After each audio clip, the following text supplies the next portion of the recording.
Rivière-aux-Renards en Gaspésie, la petite Lise, surnommée Lison, a déjà une passion monstre pour la musique. Petite, elle n'hésite d'ailleurs pas à sortir de chez elle par la fenêtre de sa chambre pour aller écouter en cachette les spectacles country qui se déroulent au théâtre quartier. Déjà, elle tombe éperdument amoureuse de cette musique. À 16 ans, elle quitte la Gaspésie pour aller s'installer dans la grande ville avec un groupe qu'elle vient tout juste de rencontrer dans le but de poursuivre sa passion. Près de 15 ans se sont écoulés à la dure dans les bars et dans les concours rock pour qu'en 88, avec le groupe Volt, elle enregistre enfin la première chanson de son cru, Nobody Knows. C'est en 90 qu'elle se fait connaître du grand public à l'occasion de la fête nationale où elle partage la tête d'affiche avec nul autre que Gilles Vigneault, Diane Dufresne, Michel Rivard et Paul Piché. C'est cette même année que sortira son premier album éponyme ayant une quantité impressionnante de numéro 1 et dont on chante encore les paroles aujourd'hui. Depuis, plusieurs succès se sont enchaînés pour la belle rouquine qui n'a jamais cessé de sillonner les routes du Québec pour nous faire entendre son cri du cœur. C'est forte de ses 41 ans de carrière qu'elle nous offrait le 19 février dernier son 11e album intitulé Ma route, rencontre avec Laurent Jalbert. Comme le jour qui se lève, un doux baiser sur mes lèvres. Le temps file, mais je reste là. Et ma route me mènera vers toi. On y va. Bon. Alors, ma belle Laurence, Oui, comment tu vas? je vais très bien. Et toi? Ben, ça va bien. Écoute, avec ton nouvel album, ton 11e en carrière, Ma route, on sent qu'il y a vraiment un point tournant.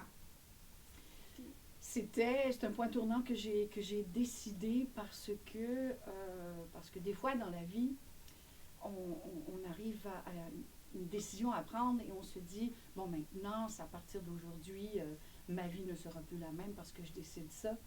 Mais moi, j'ai laissé les années, les shows, les rencontres, j'ai laissé le temps me donner l'envie de faire un album. Parce que faire un album, là, je sais que c'est le rêve de tous les chanteurs, chanteuses, auteurs, compositeurs, auteurs, compositrices, faire un album, mais faire un album, en fait, le faire, c'est relativement facile. Mais c'est de le vivre, de l'assumer, de le promouvoir pendant des semaines, pendant des années, de l'aimer tellement, tellement profondément, d'aimer chacune des secondes qu'il y a là-dessus que tu vas pouvoir défendre à la vie, à la mort, et de l'aimer que tu ne regretteras jamais rien sur cet album-là, parce que c'est pour la postérité. Moi, c'est sérieux quand je fais un album. C'est pas sérieux dans le sens « Ah, mon Dieu, je vais mourir, c'est ça ». Non, c'est pas ça, mais je veux dire, le fait de poser le geste de faire un album et l'offrir au monde, c'est précieux. C'est peut-être plus le mot approprié. Sérieux, c'est trop lourd. C'est précieux pour moi. Et il faut que j'y croie à 100%. Puis c'est ce qui est arrivé. C'est pour ça que c'est un tournant. J'ai attendu pendant plusieurs années. Mais c'est vrai, parce qu'en 2013, tu parlais déjà que pour ton prochain album, tu étais vouloir créer un univers, Oui. mais que tu n'étais pas prête à ce moment-là. Pas du tout. Puis, qu'est-ce qui fait que c'est aujourd'hui que tu l'as senti? Ben, C'est de la connu faute. Rick? C'est de la faute à Rick Howard. Ben, Oui. Rick, ça fait longtemps que je le connais. Écoute, Mais oui, il me contait l'autre jour qu'il était dans la formation de Volt. non, Sur les démos. Pas sur les démos de Volt, non. C'est sur les démos c'est-à-dire sur les démos de Au nom de la raison.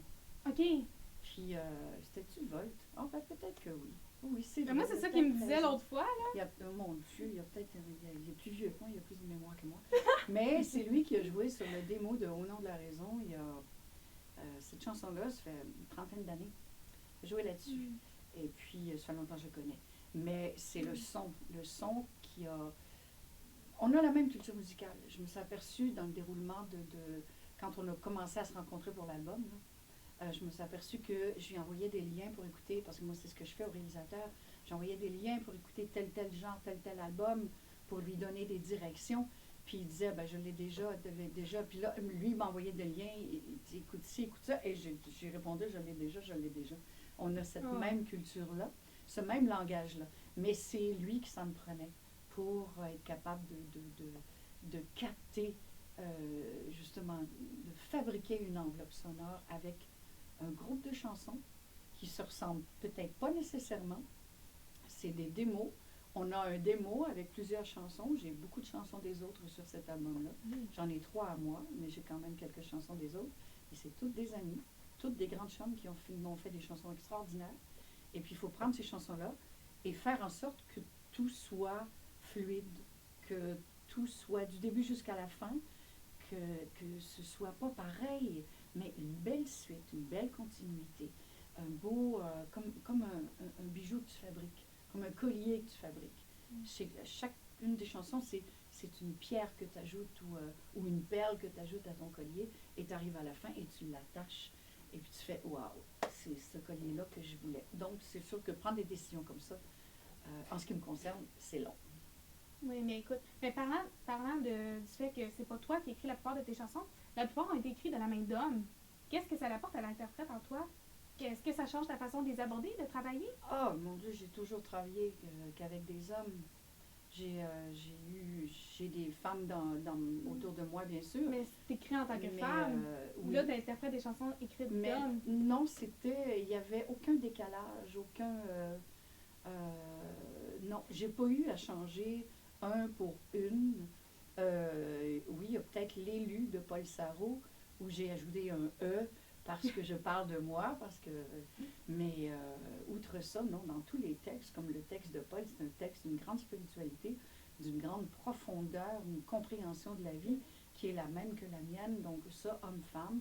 Et puis la chanson de Danny Bédard, ben, il l'a écrit pour mon ami Guy. Maroute, ben, ça c'est une chanson de fille. Maroute, c'est Catherine Durand. Et puis mon ami Bourbon, ben, je le connais depuis tellement longtemps, Bourbon-Gauthier, que les 4 chansons, j'ai pas. Non, homme-femme, même dans l'interprétation, ça faisait aucune différence. Ça faisait aucune différence. Non. Ouais. Puis mais je les avais choisis avant. Là.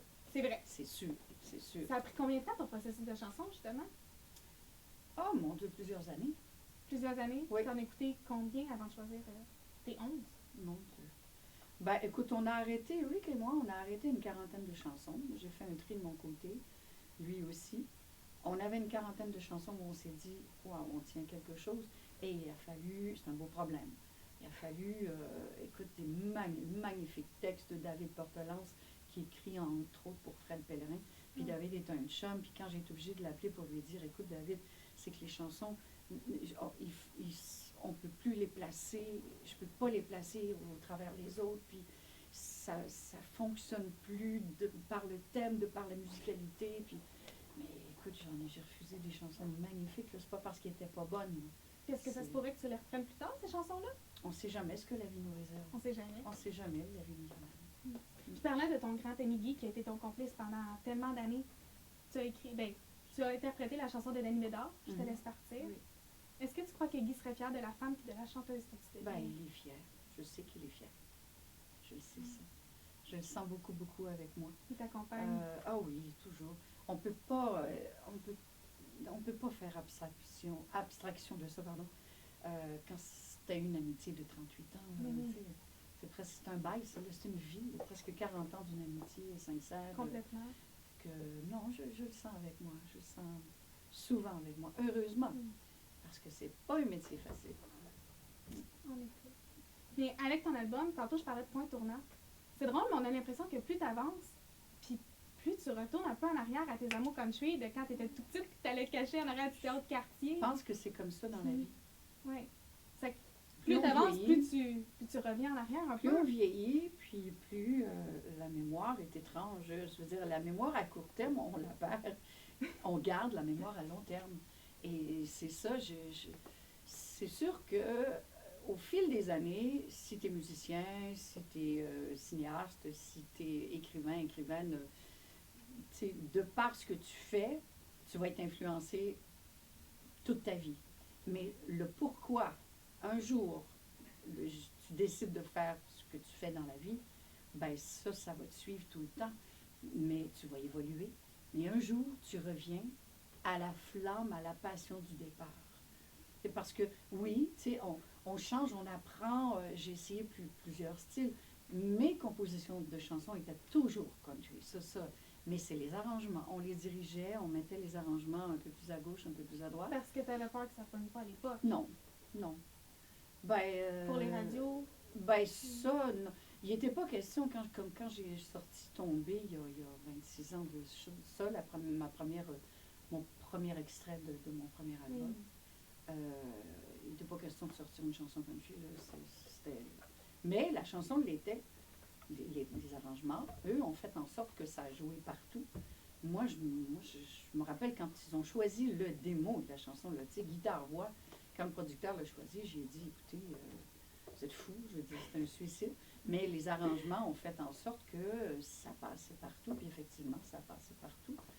Mais là, c'est de plus en plus assumé aussi. Tu sais, j'aime ça, j'aime le dobro, j'aime la mandoline, j'aime la pédale steel, j'aime la guitare, et c'est ça qui est ça maintenant. À l'âge que j'ai, tu sais, puis je suis capable de dire, OK, je mets mon poing sur la table, pas violemment, loin de là, mais c'est ça, je suis ça. Mais c'est vrai parce qu'on sent dans ton dernier album aussi que tu t'assumes de plus en plus. Oui, il faut. Mais la vie, c'est le même. Tu te cherches, tu patrouilles, tu dis, ah, c'est ça que j'aime. Puis c'est vrai, je veux dire, à chaque album que j'ai sorti, c'est ça que j'aimais. C'était ça que j'aimais. Mais là où je suis rendue, je le sais.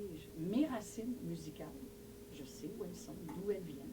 Puis maintenant, mais ça s'entend plus, encore plus dans mes chansons. Puis on peut dire que ça te rend plus sereine et plus heureuse, comme on peut le voir dans les dernières années. Oui, ben ça, c'est sûr que quand j'ai toujours fait la musique qui me plaisait. Fait que ça, sereine, heureuse dans la musique, ça, je l'ai toujours été. C'est la business, ça, c'est une autre affaire. La business, c'est étrange. Il faut avoir la coine dure, il faut avoir un tempérament très, très fort, puis une tête solide sur les épaules, parce que les couteaux volent bas, tout ça. Quand des fois, ça va moins bien dans une vie, ça n'a jamais été à cause de la musique que ça a mal été dans ma vie, moi. Jamais. Ça a été la vie personnelle, mes choix, toujours mes choix. Pas la faute des autres, là. Mais ça n'a jamais été... La musique m'a jamais déçue. OK, mais c'est ta passion aussi.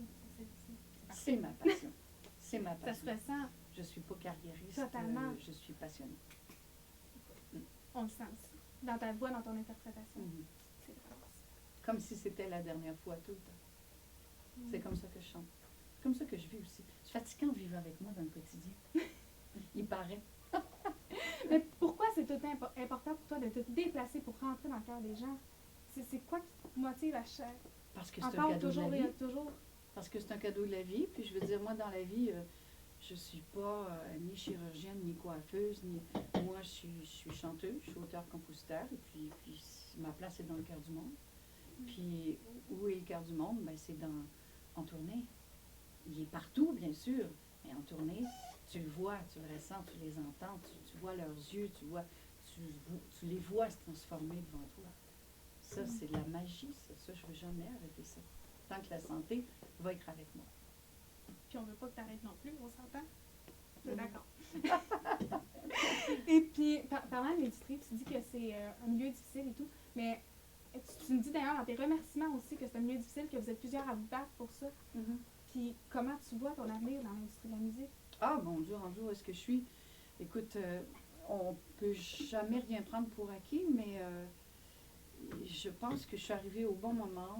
Je me suis entourée des bonnes personnes depuis toutes ces années, qui fait en sorte que je pense que pour mon avenir, c'est pas que j'ai peur pour mon avenir, je crois pas. Moi, je veux garder la santé pour être capable de continuer. Mais quand tu as été capable de rester la tête en dehors de l'eau assez longtemps pour te faire une réputation, un nom, mais quand te faire une réputation, un nom, c'est sûr que il faut que tu gagnes la confiance du monde. Puis, tu sais, c'est pas... moi, j'ai été élevée de même. J'ai traité autant mes musiciens, mes techniciens que les gens du public de la même façon. Donc, ça m'a toujours suivi. Je rencontre des caméramans qu'on voit depuis longtemps en télé.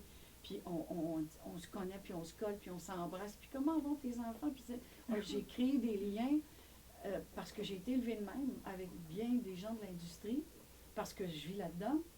Donc, ça m'a fait une bonne réputation.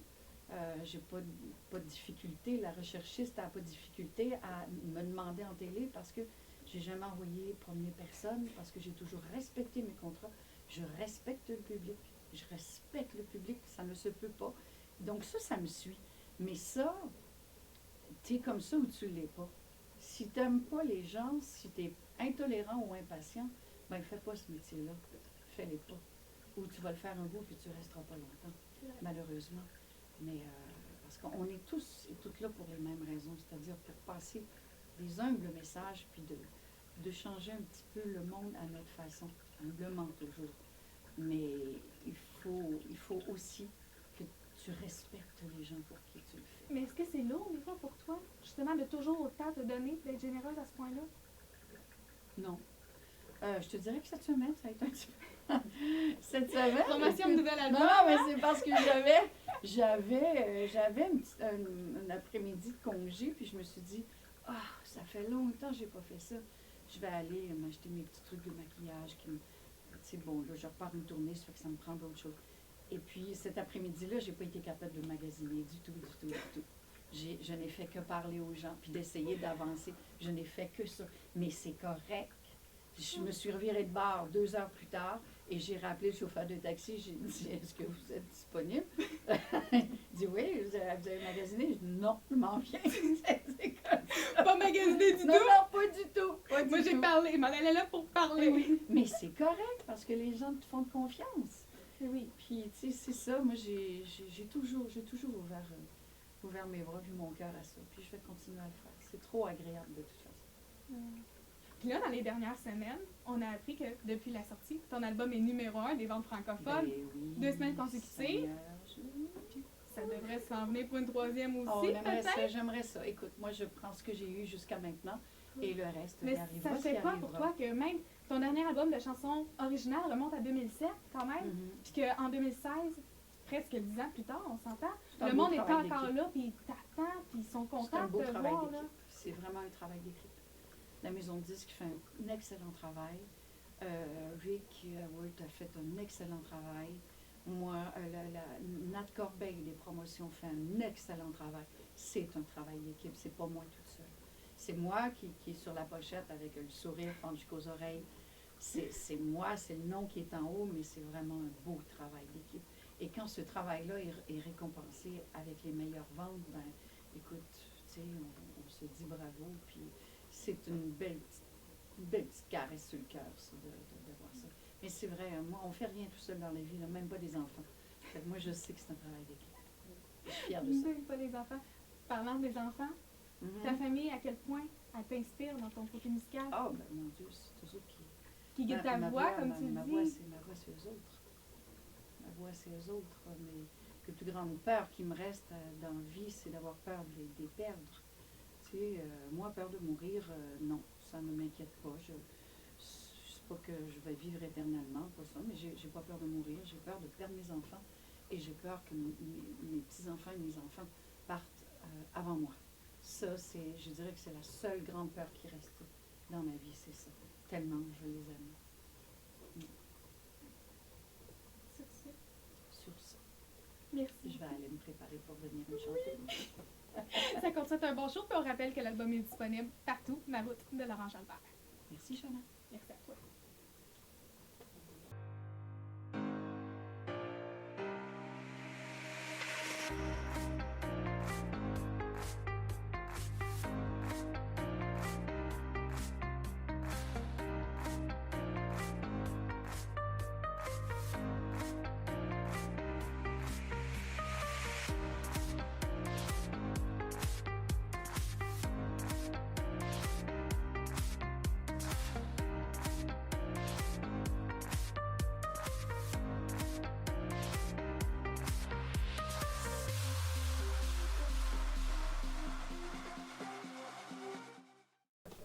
Donc, Laurence, Oui, comment tu vas? je vais bien.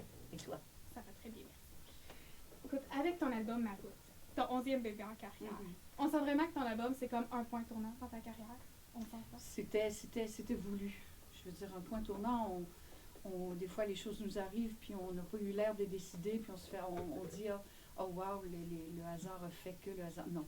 J'ai attendu cet album-là pendant très, très longtemps. J'ai attendu l'appel.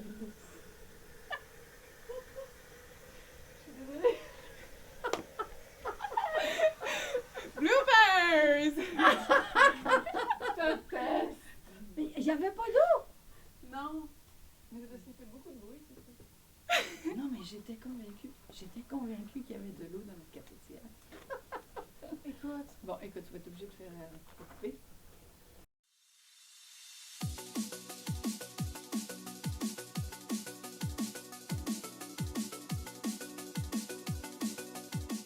Go! Dans le but de vivre de sa musique. Non, c'est pas ça du tout. Pour qu'en 88, à sortir en cachette par la fenêtre de sa chambre. C'est pas ça. Non. C'est forte de ses 41 ans. De ses 41 ans, qu'est-ce que je dis? Quand t'es parti, moi j'ai pris le plus long corridor, le plus sombre, le plus étroit, celui qui mène à l'envers de ton corps. Lors de l'occasion, mais oui, pourquoi pas.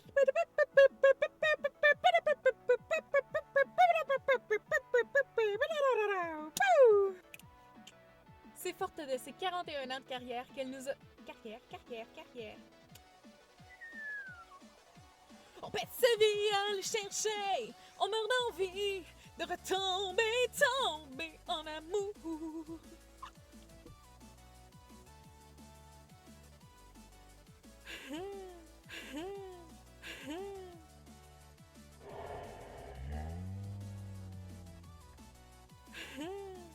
Et ma route me mènera vers toi.